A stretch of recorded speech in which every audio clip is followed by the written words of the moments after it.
রাষ্ট্রপতি নির্বাচনে জাতীয় সংসদে চলছে প্রস্তুতিমূলক সভা। ভারপ্রাপ্ত স্পিকারের সঙ্গে বৈঠকে নির্বাচন কমিশনের প্রতিনিধি দল। জুলাইয়ে আন্দোলনকারীদের বাড়ি ঘর ব্যবসা প্রতিষ্ঠান পোড়ানোর ছক প্রকাশ। এবার হাসিনা কাদের হাসানের ফোনালাপ ট্রাইব্যুনালে দাখিল। শেষ পর্যায়ে বিচার কাজ। প্রচণ্ড গরমে ঘন ঘন লোডশেডিংয়ে অতিষ্ঠ নগর গ্রামের মানুষ। ৮ থেকে ১০ ঘন্টার বেশি মিলছে না বিদ্যুৎ। জ্বালানি সরবরাহ নিশ্চিতে কাজ করছে সরকার, জানালেন তথ্য উপদেষ্টা। নির্বাচনী প্রতিশ্রুতি পূরণে শিক্ষাক্রম পরিমার্জন করছে সরকার। কারিগরিতে জোর, ষষ্ঠ শ্রেণীতে থাকছে লার্নিং উইথ হ্যাপিনেস বই। টেকসই উন্নয়নে কমিশন গঠনের পরামর্শ। কলম্বিয়ায় শক্তিশালী ভূমিকম্পে নিহতের সংখ্যা বেড়ে ১৩২, আহত ৫ শতাধিক। বিধ্বস্ত বহু স্থাপনা, ধ্বংসস্তূপে আটকে পড়াদের উদ্ধারে চলছে অভিযান।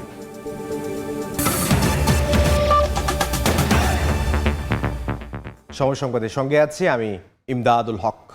রাষ্ট্রপতি নির্বাচন নিয়ে জাতীয় সংসদ ভবনে চলছে প্রস্তুতিমূলক সভা। ভারপ্রাপ্ত স্পিকার কায়সার কামালের সঙ্গে বৈঠক করছেন নির্বাচন কমিশন সচিব আখতার হোসেন। বেলা ১১টায় সংসদ ভবনে ভারপ্রাপ্ত স্পিকারের কার্যালয়ে বৈঠকে উপস্থিত আছেন চিফ হুইপ নুরুল ইসলাম মনি সহ অনেকে। রাষ্ট্রপতি নির্বাচনের চূড়ান্ত প্রস্তুতির স্বার্থেই এই বৈঠক অনুষ্ঠিত হচ্ছে। তফসিল অনুযায়ী মনোনয়নপত্র দাখিল ১৩ অগাস্ট, যাচাই বাছাই ১৬ তারিখ, প্রার্থিতা প্রত্যাহারের শেষ দিন ১৮ অগাস্ট আর ভোট গ্রহণ ২০ অগাস্ট। এরই মধ্যে রাষ্ট্রপতি পদে দুটি মনোনয়নপত্র সংগ্রহ করেছে বিএনপি আর অলি আহমদের পক্ষে ফর্ম নিয়েছে ১১ দলীয় ঐক্য। একাধিক প্রার্থী থাকায় ৩৫ বছর পর রাষ্ট্রপতি পদে ভোট হতে যাচ্ছে। এই মুহূর্তে সংসদ ভবনে আছেন সহকর্মী আব্দুল্লাহ শাফি, সরাসরি যাব তার কাছে।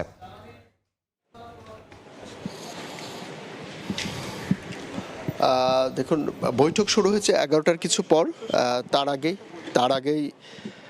তার আগেই এখানে এসেছেন নির্বাচন কমিশন সচিব আখতার হোসেন এবং বিরোধী দলীয় চিফ হুইপ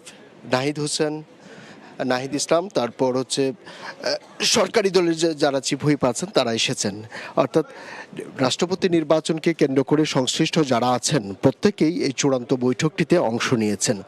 দেখুন, এটি একটি আপনাকে যদি বলি যে হচ্ছে প্রায় বহুদিন পর, প্রায় ৩৫ বছর পর নির্বাচনী সংস্কৃতিতে এবং গণতান্ত্রিক নির্বাচনী সংস্কৃতিতে এটি একটি মাইল ফলকের মতো। কারণ লম্বা সময় ধরে কিন্তু রাষ্ট্রপতি নির্বাচন হয়নি। ১৯৯১ সালে নির্বাচন হয়েছিল, এর আগে নির্বাচন, এরপরে আর কখনো গত ৭টি রাষ্ট্রপতি নির্বাচনে কখনো নির্বাচন হয়নি। যেহেতু এইবার একটা সুযোগ এসেছে এবং জামায়াত এবং বিএনপির এনসিপির তরফ থেকে একজনকে প্রার্থী করা হচ্ছে, এখন পর্যন্ত জানা যাচ্ছে, যদিও আনুষ্ঠানিকভাবে সেটি এখনও ঘোষণা করা হয়নি বা নির্বাচন কমিশনে জমা দেওয়া হয়নি। জমা দেওয়ার পর হয়তো বিষয়গুলো জানা যাবে। তবে যেহেতু এক ধরনের আলোচনা আছে, সেই ক্ষেত্রে একটা নির্বাচন হতে পারে।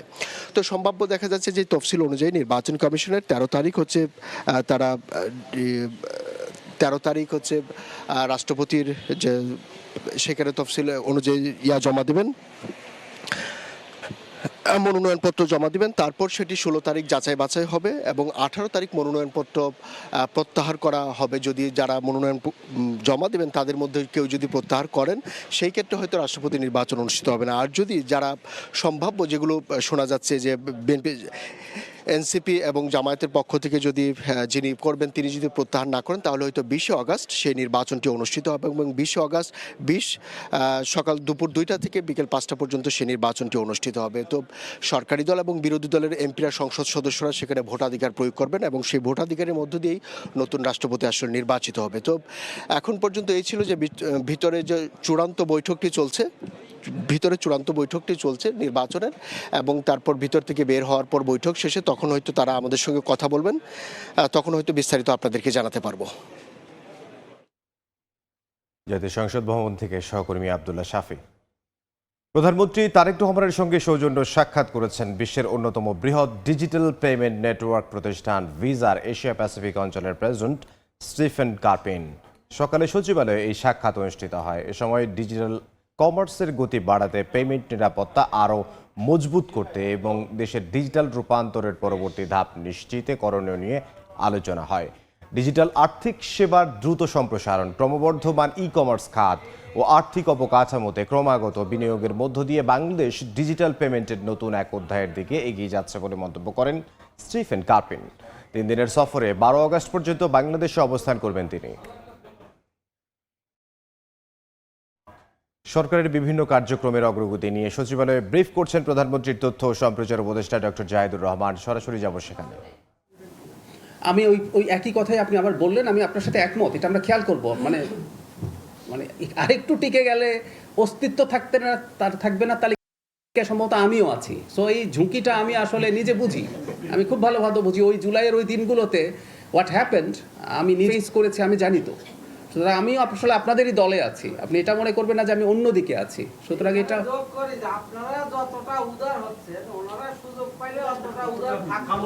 আচ্ছা, আমি আই গট ইট আমরা গণমাধ্যমে জনমত তৈরি করার একটা জায়গা, সেইখানে গণমাধ্যমে যে সমস্ত তাদের দোষরা রয়ে গেছে তারা কিন্তু নির্দ্বিধায় সূক্ষ্মভাবে কাজ করে যাচ্ছে। তারা কিন্তু শব্দের পরিবর্তনে খেলে সামান্য কিছু ঘুরিয়ে দিয়ে পেঁচিয়ে দিয়ে সেই বিষয়গুলি আপনারা যদি এতটাই উদারমনে দেখেন, আমি আজকে আপনি মনে করতে পারেন, কিন্তু যারা ভুক্তভোগী তারা কিন্তু মনে করছে না। I got the point. মানে আপনারা কমনলি আজকে যে কথাটা বারবার সবাই মিলে বলছেন, আমি এটা কগনিজেন্সে নিচ্ছি, আমি এটার গুরুত্ব বুঝতে পারছি। আমরা কাজ করছি না তা বলছি না, কিন্তু আমি আপনার সাথে একমত যে এটা আমরা আরেকটু এনার্জাইজ করতে হবে। আমার একটা প্রশ্ন আছে, আর একটা কথা একটু আপনাদের মনে রাখতে হবে প্লিজ, এটা একটু ক্লিয়ার করা দরকার। একটা প্রাইভেট প্রতিষ্ঠান কিন্তু প্রাইভেট প্রতিষ্ঠান। ভাই যেটা বলছেন যে রাষ্ট্রীয় যে প্রতিষ্ঠানগুলো আছে, যেগুলো মন্ত্রণালয়ের অধীনে আছে, সেগুলোর ব্যাপারে কিছু কাজ সরকারের করার থাকে, কিন্তু একটা সরাসরি ছিলাম সচিবালয়ে, কথা বলছিলেন প্রধানমন্ত্রীর তথ্য ও সম্প্রচার উপদেষ্টা ডক্টর জাহিদুর রহমান। সেগুনবাগিচায় মুক্তিযোদ্ধা প্রজন্ম দলের অনুষ্ঠানে কথা বলছেন বিএনপির সিনিয়র যুগ্ম মহাসচিব রুহুল কবির রিজভী। সরাসরি চলে যাব সেখানে। আমাদের মুক্তিযোদ্ধারা যারা গোপনে গেরিলা যুদ্ধ করেছে, তাদের আস্তারা চিরিয়ে দিয়েছেন হানাদার বাহিনীকে। তারা বন্ধুরা আবার কি করছেন? কারণ এদের বীরত্বের ইতিহাস নাই, শুধু আছে দালালির ইতিহাস। স্বাধীনতার পরেও সুবিধাবাদিতা আর দালালি করেছে তারা। ঠিক যে ফ্যাসিস্ট এবং স্বৈরাচারী একদলীয় শাসন করেছে আওয়ামী লীগ, ওরা তাদের সাথে এবং তাদের কৃপা পাওয়ার জন্য ওরা সব সময় চেষ্টা করে যায়। ওরা 86 সালে আওয়ামী লীগের সাথে আতাত করে নির্বাচনে গেছে হোসেন মাহমুদের সাথে, বিএনপির নেত্রী দেশনেত্রী বেগম খালেদা জিয়া জানবি, এবং এই 17টা বছর গুপ্ত হয়ে থেকেছেন, সুপ্ত হয়ে থেকেছেন। ঠিক। এবং এই যে একটা পাতানো নির্বাচন 2008 সালের, সেই নির্বাচনে তারা অনেকটা হুমকি দিয়ে নির্বাচনে গেছে এবং বিএনপিকে নির্বাচন করার জন্য সেদিন তারা বাধ্য করেছে, না হলে তারা থাকবে না। তার পরিণতি তাদের ভালো হয়নি, কিন্তু তারপরেও এখনো তারা কৃপা লাভের জন্য চেষ্টা করে। 5ই আগস্টের পর তাদের নেতা বললেন আমাদের আওয়ামী লীগের সবকে মাফ করে দিবেন। আমরা ছিলাম রাজধানীর পল্টনে, কথা বলছিলেন বিএনপির সিনিয়র যুগ্ম মহাসচিব রুহুল কবির রিজভী। জুলাই গণ অভ্যুত্থানের সময় আন্দোলনকারীদের বাড়িঘর ও ব্যবসা প্রতিষ্ঠানে আগুন দেওয়ার নির্দেশ দিয়েছিলেন তৎকালীন প্রধানমন্ত্রী শেখ হাসিনা। এ সংক্রান্ত একটি অডিও ফোনালাপ দাখিল করা হয়েছে ট্রাইব্যুনালে। এতে কার্যক্রম নিষিদ্ধ আওয়ামী লীগের সাধারণ সম্পাদক ওবায়দুল কাদের ও সাবেক পররাষ্ট্রমন্ত্রী হাসান মাহমুদের সঙ্গে আলাপে তাকে এই নির্দেশনা দিতে শোনা যায়। সব আমাদের লোক থাকতে পারে, ওরা তো আগুন দিয়ে পোড়াবে, তো ওদের বাড়ি আছে, আর সেগুলো পাবলিক দিয়ে পোড়াবে, আর কি করবে? অন্য কিছু করে লাভ নেই, তোরা পোড়াবি আর আমরা পোড়াবো, যাদের এলাকায় চলে যাবে। রাইট, হ্যাঁ, বিভিন্ন এলাকায় লোক ঠিক করা এবং করা, সব নেতার কমিটির ওভাবে ব্যবস্থা করা। এভাবেই 24 জুলাইয়ের উত্তাল সময়ে আন্দোলনকারীদের বাড়িঘর ও ব্যবসা প্রতিষ্ঠানে পাল্টা আগুনের নির্দেশের কথা আসে তৎকালীন সরকারের শীর্ষ পর্যায় থেকে। ওদের ব্যবসা প্রতিষ্ঠান কি আছে খুঁজে বার করবে। আজকে তাদের একটাই কাজ, সব জায়গায় বসে থাকবে আর খালি আগুন দেবে। 19 জুলাইয়ের ফোনালাপে হাসান মাহমুদের সঙ্গে কথোপকথনে শেখ হাসিনা বলেন, ওরা আগুন দিয়ে পোড়াবে তো তাদের বাড়ি গাড়ি আছে, এখন সেগুলো পাবলিক দিয়ে পোড়াবে, আর কি করবে। এরপর তিনি বলেন, এখন অন্য কিছু করে লাভ নাই, তোরাও পোড়াবি আর আমরাও পুড়ব। ফোনালাপে সাবেক পররাষ্ট্রমন্ত্রী হাসান মাহমুদকে শেখ হাসিনা বলেন, আন্দোলনকারীদের উপর পাল্টা হামলা চালিয়ে যে কোনো মূল্যে পরিস্থিতি নিয়ন্ত্রণ করতে হবে। জবাবে হাসান মাহমুদ ইটের জবাবে পাটকেল বা টিট ফর ট্যাট বলে সমর্থন জানান। প্রসিকিউশন বলছে, ওবায়দুল কাদের, মোহাম্মদ আরাফাত, যুবলীগ ছাত্রলীগের শীর্ষ নেতা সহ 7 জনের মামলার বিচার একেবারেই শেষ পর্যায়ে। যেটা আমরা জুলাই অভ্যুত্থানে দেখেছি, আমরা দেখেছি যে দেশব্যাপী অগ্নিসংযোগ হয়েছে। আমরা আমাদেরকে বোঝানো হয়েছে যে এগুলো হলো আন্দোলনকারীরা করছে, কিন্তু এই সকল কল রেকর্ড থেকে দেখা যায় যে এই সকল অগ্নিসংযোগ ছিল সরকারের পরিকল্পনার অংশ। যুবলীগ, ছাত্রলীগ এবং আওয়ামী লীগ একসাথে রাজনৈতিক সিদ্ধান্ত নিয়ে জুলাই গণঅভ্যুত্থানে মানবতা বিরোধী অপরাধ সংগঠন করেছিল। এ পর্যন্ত জুলাই আন্দোলনে মানবতা বিরোধী অপরাধের 6টি মামলার রায় হয়েছে ট্রাইব্যুনালে, আরও বেশ কয়েকটির শুনানি শেষ পর্যায়ে। দিন মোহাম্মদ সাব্বির, সময় সংবাদ, ঢাকা। দুপুরের সময় আরও থাকছে। আমাজন, আলিবাবায় পণ্য কেনাবেচা করতে পারবেন ক্ষুদ্র উদ্যোক্তারা। ব্যাংক হিসেব থেকে $5,000 ব্যয়ের সুযোগ, রপ্তানি বৃদ্ধির আশা, নীতি সহায়তা বাড়ানোর পরামর্শ। এবার সরকারের 180 দিনের বিশেষ প্রতিবেদন।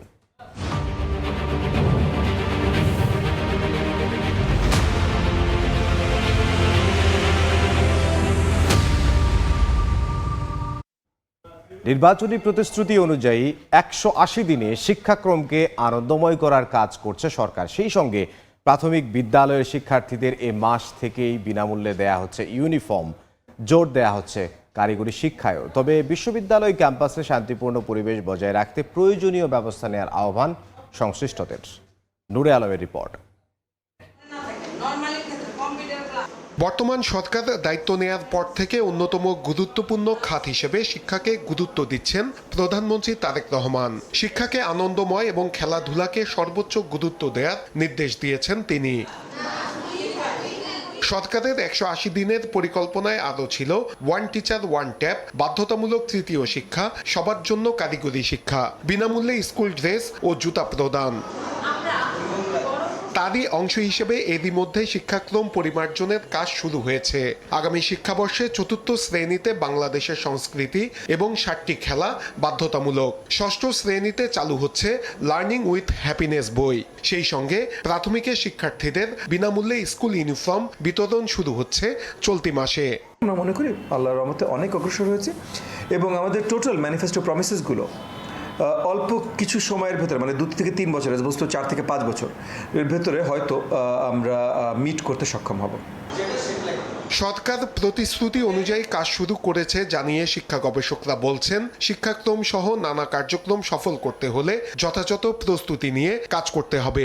বাংলাদেশের জাতীয়তাবাদের বীজটা তার ভিতরে ছোটবেলা থেকেই যাতে করে বপিত হয় এবং সেটা যেন সে ধারণ করে বড় হয়, এইটা একটা পজিটিভ দিক হবে। এটা তবে এই সময়ের মধ্যে বেশ কয়েকটি বিশ্ববিদ্যালয়ের ছাত্র সংগঠনগুলো নিজেদের মধ্যে সংঘাতে জড়িয়ে পড়ে। আগামীতে এই সংকট কাটাতে সরকার, বিরোধী দল সহ সংশ্লিষ্ট সব মহলকে সঙ্গে নিয়ে কাজ করার পরামর্শ সংশ্লিষ্টদের। ওই মেসেজটা দিয়ে দেয়া উপাচার্যদেরকে, উপাচার্য মহোদয়দেরকে, প্রিন্সিপাল স্যারদেরকে যে সে যেই দলই করুক কোনো অসুবিধা নাই, কিন্তু সে বৈধ ছাত্র কিনা এবং সে অন্যকে হার্ম করতেছে না। গবেষকরা বলছেন, শিক্ষার টেকসই উন্নয়ন করতে হলে শিক্ষা কমিশন গঠন করতে হবে। নূরে আলম, সময় সংবাদ, ঢাকা।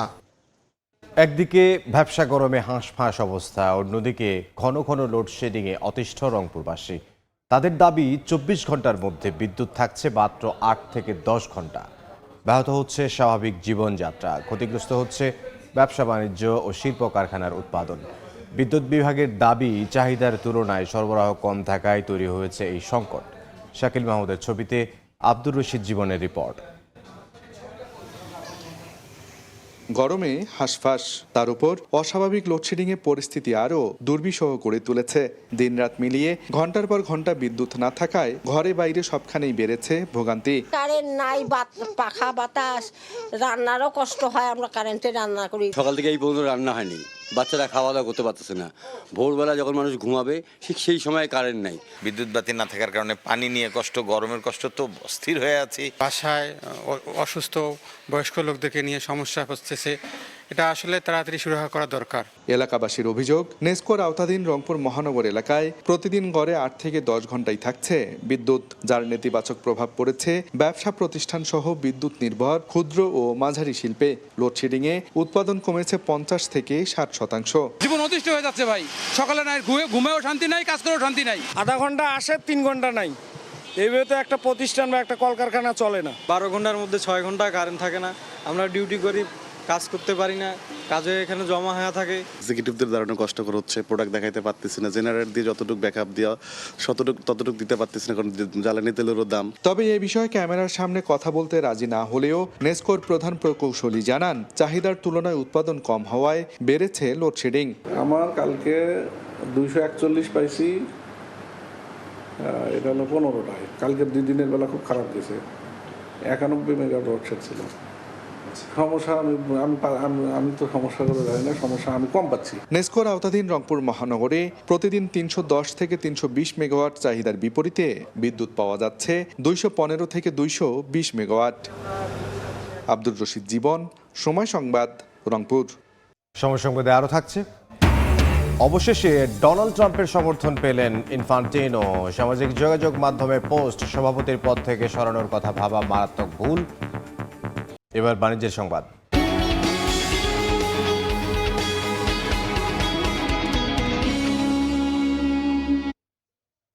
অ্যামাজন, ইবে, আলিবাবায় নিজেদের পণ্য কেনাবেচা করতে পারবেন সিএসএমই উদ্যোক্তারা। নিজেদের ব্যাংক হিসেব থেকে এখন থেকে $5,000 পর্যন্ত কেনাবেচা ও ব্র্যান্ডিং করতে পারবেন। বিশ্লেষকরা বলছেন, প্রান্তিকে এসব মার্কেট প্লেসে অংশ নিতে প্রশিক্ষণ ও পণ্য পরিবহন সহ সরকারের নীতি সুবিধা পেলে রপ্তানি পণ্যের বৈচিত্র্যতা বাড়বে, বড় বাজারও সৃষ্টি হবে। সেলিয়া সুলতানার রিপোর্ট। একটি জাতির পরিচয়, ঐতিহ্য, ইতিহাস ও জীবনধারার আয়না, সংস্কৃতির মোড়ে বেড়ে ওঠা হস্তশিল্প।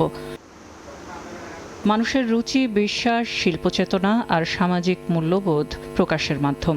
নকশিকাঁথা, মৃৎশিল্প, বাঁশ বা বেতের কাজ কিংবা লোকগীতি দেশের নিজস্ব বৈশিষ্ট্যকে বিশ্বের সামনে তুলে ধরে। তবে এই পৌরাণিক আভিজাত্য যেন মলিন হতে চলেছে। কারিগরও এটা থেকে অন্যদিকে চলে যেতেছে। যদি কারিগরকে আপনার যদি ভালো বেতন দেওয়া হয় তাহলে না থাকবে, ওদের তো আপনার মনে করেন অন্যদিকে কাজ করলে আরও বেশি পায়। প্রাকৃতিক জিনিস এটা বিশ্বেই চাহিদা আছে, কিন্তু আমরা তো রপ্তানি করতে পারি না। হস্তশিল্পের বাজার কেমন? শুধুমাত্র বিশ্বের জনপ্রিয় প্ল্যাটফর্ম আমাজন, ইবে, আলিবাবার দক্ষিণ এশিয়ার তথ্য পর্যালোচনায় দেখা যায়, ই কমার্স মার্কেট প্লেসে বিপণন ও রপ্তানির সুযোগ নিয়ে গয়না, পোশাক, চামড়াজাত পণ্য, আসবাব, আয়ুর্বেদ ও খাদ্যপণ্যে রপ্তানি করে আমাজন গ্লোবাল সেলিং থেকে ভারতের আয় $20 বিলিয়ন।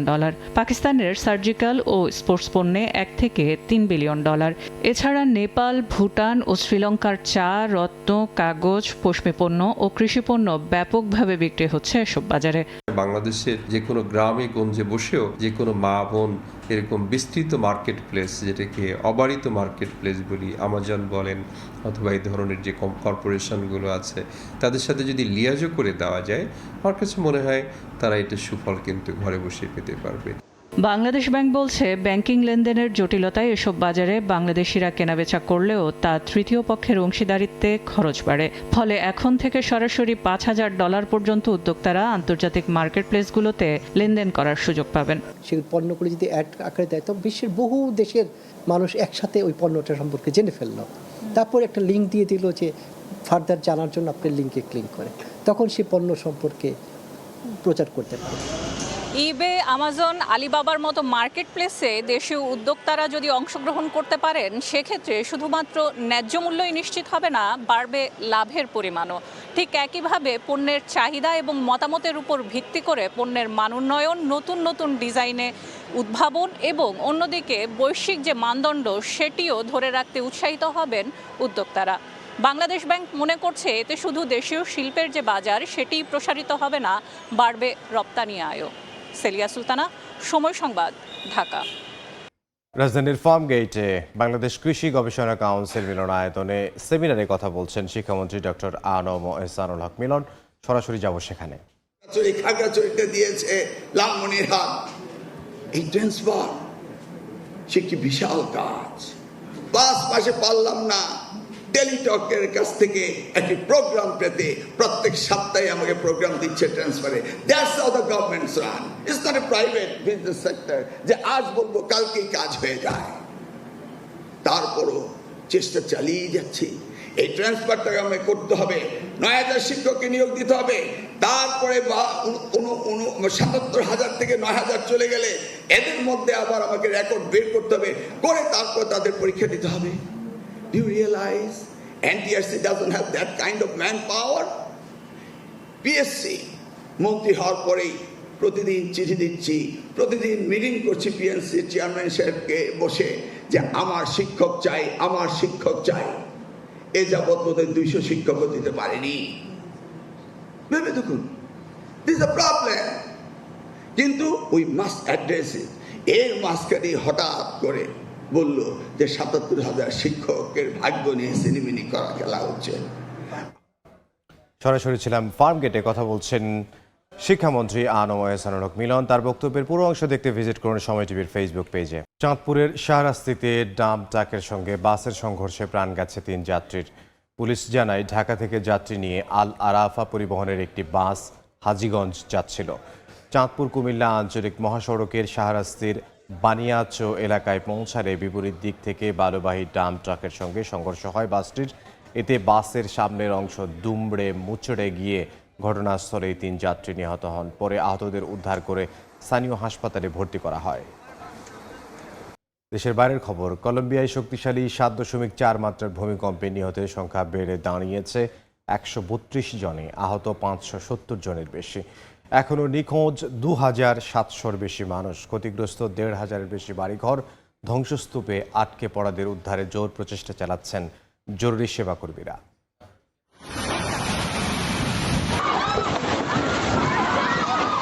স্থানীয় সময় সোমবার দক্ষিণ আমেরিকার দেশ কলম্বিয়ার পশ্চিমাঞ্চলে আঘাত হানে ৭.৪ মাত্রার শক্তিশালী ভূমিকম্প। সান হোসে দেল পালমারের কাছে ছিল কম্পনের উৎপত্তি স্থল। সরকারি হিসেবে এখন পর্যন্ত বহু মানুষের মৃত্যু হয়েছে, আহত শত শত মানুষ। নিখোঁজ রয়েছেন অনেকে। সহায়তায় ক্ষতিগ্রস্ত এলাকায় মোতায়েন করা হয়েছে সেনাবাহিনীও। এদিকে ভূমিকম্প মোকাবিলায় কলম্বিয়াকে $1,55,00,000 সহায়তার ঘোষণা দিয়েছে যুক্তরাষ্ট্র। দেশটিতে থাকা মার্কিন পর্যটকদেরও সহায়তার কথা জানিয়েছে বোগোতার দূতাবাস। ভূমিকম্পের প্রভাব পড়েছে দেশটির বিমান যোগাযোগেও। নিরাপত্তা যাচাইয়ে বেশ কয়েকটি বিমানবন্দরে সাময়িকভাবে কার্যক্রম বন্ধ রাখা হয়। নাসরিন রুমি, সময় সংবাদ। অবশেষে ডোনাল্ড ট্রাম্পের সমর্থন পেলেন জিয়ানি ইনফান্তিনো। সামাজিক যোগাযোগ মাধ্যমে একটি পোস্ট দিয়ে সরাসরি ফিফা সভাপতিকে সমর্থন করেন ট্রাম্প। শুধু তাই নয়, ইনফান্তিনোকে সরানোর কথা ভাবা মারাত্মক ভুল হবে বলেও ফিফাকে হুমকি দেন বিশ্বের সবচেয়ে ক্ষমতাধর রাষ্ট্রপ্রধান। আমেরিকায় বিশ্বকাপ আয়োজন করতে গিয়ে ডোনাল্ড ট্রাম্পের সঙ্গে সখ্যতা বেড়েছে জিয়ান্নি ইনফান্তিনোর। যদিও তাদের এই ঘনিষ্ঠতা ক্লাব বিশ্বকাপ থেকে, তাই দুঃসময়ে বিশ্বের সবচেয়ে ক্ষমতাধর রাষ্ট্রপ্রধানের সহযোগিতা পাবেন ইনফান্তিনো, এটাই যে স্বাভাবিক। তবে এতদিন সেই দৃশ্যপট ছিল ভিন্ন। মাঝে খবর বের হয় বিপদে ডোনাল্ড ট্রাম্পের সহযোগিতা চেয়েও ব্যর্থ হয়েছেন ইনফান্তিনো। আর তাই ফিফার মসনদে তার ইতি দেখে ফেলেন অনেকেই। কারণ উয়েফা, কনকাকাফ আর এএফসির কিছু দেশের চরম বিরোধিতায় পড়েন ফিফা সভাপতি। তবে এবার উল্টে যাচ্ছে পাশার দান। জিয়ান্নি ইনফান্তিনোর বিষয়ে এতদিন চুপ থাকলেও এবার সরাসরি তার পক্ষে অবস্থান ব্যক্ত করেছেন মার্কিন প্রেসিডেন্ট। সামাজিক মাধ্যমে দেয়া একটি পোস্টে তিনি শুধু তাকে সমর্থনই দেননি, বরং একটি হুমকিও দিয়ে রেখেছেন। ট্রাম্পের স্পষ্ট কথা, ফিফা সভাপতির পদ থেকে ইনফান্তিনোকে সরানোর চিন্তা করাও হবে মারাত্মক ভুল। ফিফা যদি কোনো কারণে প্রেসিডেন্ট জিয়ান্নি ইনফান্তিনোকে সরানোর কথাও ভাবে, তবে তারা একটি মারাত্মক ভুল করবে। তিনি অসাধারণ, যিনি মাত্রই সর্বকালের সবচেয়ে সফল বিশ্বকাপের সভাপতিত্ব করেছেন। তিনি চলে গেলে এটি আর কখনো এতটা সফল বা লাভজনক হবে না। এই বিষয়ে আপনাদের মনোযোগের জন্য ধন্যবাদ। বিশ্বকাপ সহ ফিফার বড় টুর্নামেন্টগুলোর বাণিজ্যিক সত্ত্ব বেসরকারি প্রতিষ্ঠানের কাছে বিক্রির প্রকল্প হাতে নিয়ে মারাত্মকভাবে সমালোচিত হন ইনফান্তিনো। এই প্রস্তাবের পক্ষে কিছু সমর্থন পেলেও ব্যাপক বিরোধিতা শুরু করে উয়েফা, কনকাকাফ ও এএফসি। এক পর্যায়ে এই প্রজেক্ট থেকে পিছু হটেন ফিফা সভাপতি। তারপরও তাকে ফুটবলের সর্বোচ্চ চেয়ার থেকে সরাতে উঠে পড়ে লাগেন ফুটবল নেতারা। এস.এম. ইকবাল, সময় সংবাদ। এ পর্যায়ে শীর্ষ সংবাদগুলো জানিয়ে দিচ্ছি আরও একবার। রাষ্ট্রপতি নির্বাচনে জাতীয় সংসদে চলছে প্রস্তুতিমূলক সভা। ভারপ্রাপ্ত স্পিকারের সঙ্গে বৈঠকে নির্বাচন কমিশনের প্রতিনিধি দল। জুলাইয়ে আন্দোলনকারীদের বাড়িঘর, ব্যবসা প্রতিষ্ঠান পোড়ানোর ছক প্রকাশ। এবার হাসিনা কাদের হাসানের ফোনালাপ ট্রাইব্যুনালে দাখিল, শেষ পর্যায়ে বিচার কাজ।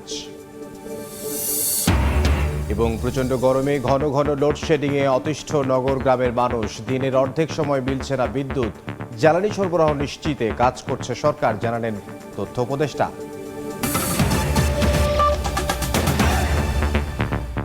এই ছিল দুপুর 12টার সময় সংবাদে। এরপর দেখবেন খেলার সময়, সঙ্গে থাকুন সময়।